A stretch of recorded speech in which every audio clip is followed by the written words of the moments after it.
This city hasn't collapsed yet, but it already changed how it works. Miami is located in the southeastern corner of Florida, between the Atlantic Ocean and Biscayne Bay. The city is built on a low coastal limestone platform. The city has a population of around 440,000 residents. More than 2.7 million people live in the Miami-Dade metropolitan area. Much of the city sits only a few meters above sea level.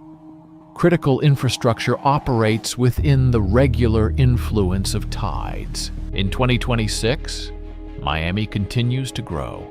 Construction remains active.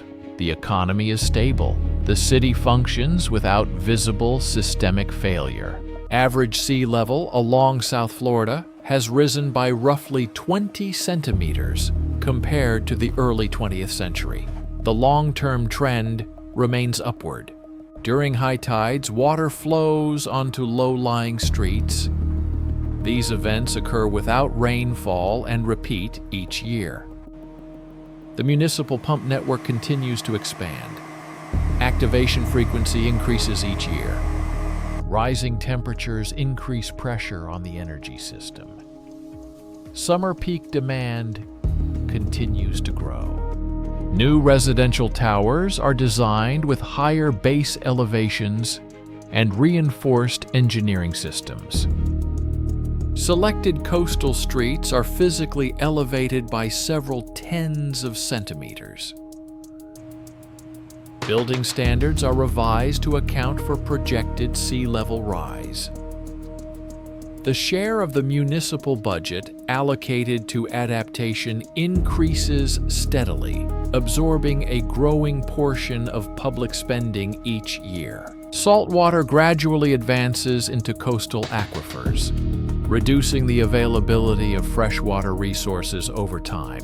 Urban development gradually shifts towards slightly higher inland areas as lower coastal zones face increasing exposure to tidal pressure.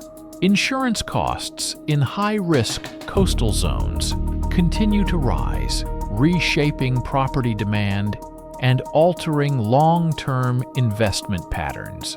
Critical power infrastructure is relocated and elevated above projected flood levels, reducing vulnerability to storm surge and tidal intrusion.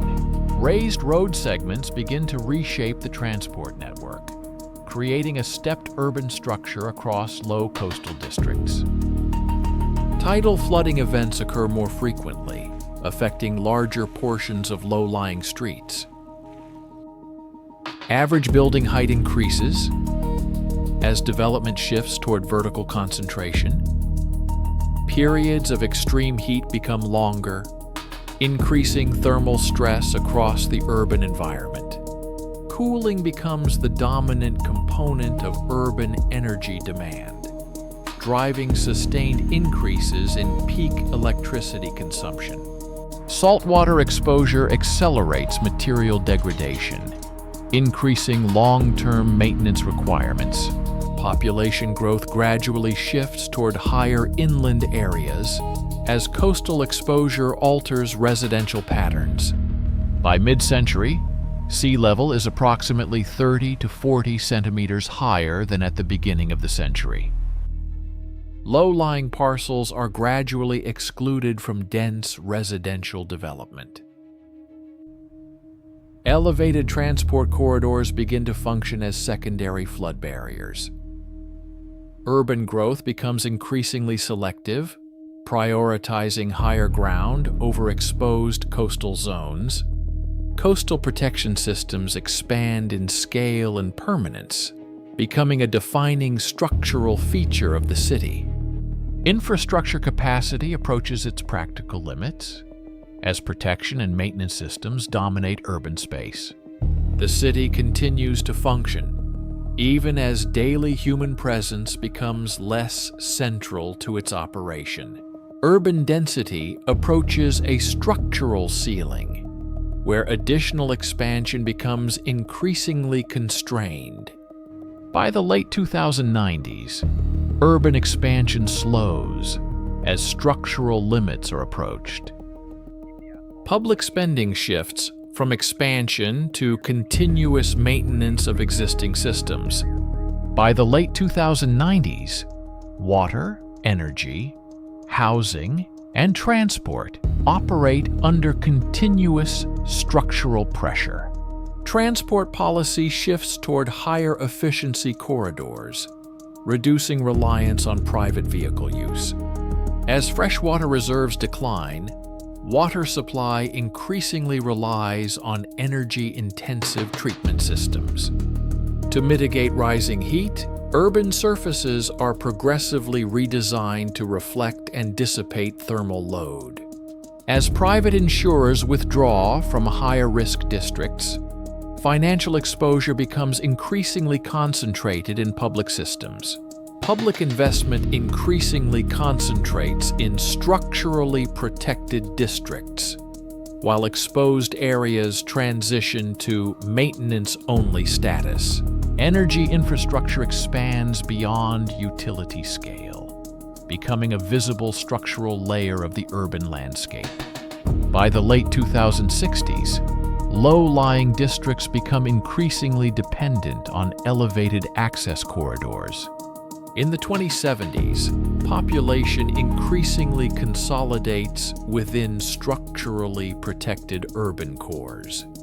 By the mid-2070s, infrastructure becomes the dominant structural layer of the city. In exposed districts, private capital gradually withdraws as long-term risk outweighs return. In the 2080s, urban systems operate in a coordinated, continuously managed state. By the late 2080s, urban stability depends on uninterrupted, high-capacity energy flow. By the late 2080s, available urban space contracts as infrastructure occupies nearly all remaining capacity. By the early 2090s, engineering expansion approaches a physical ceiling. The system remains operational, but no longer retains structural reserve capacity. Population growth continues to slow as urban spaces become less populated and activity decreases across the city. As growth slows and space compresses, urban life becomes increasingly segmented and internally isolated. The city does not expand further. It stabilizes, sustaining itself within fixed structural limits. The city does not collapse. It reaches equilibrium, engineered, stabilized, and fully constrained.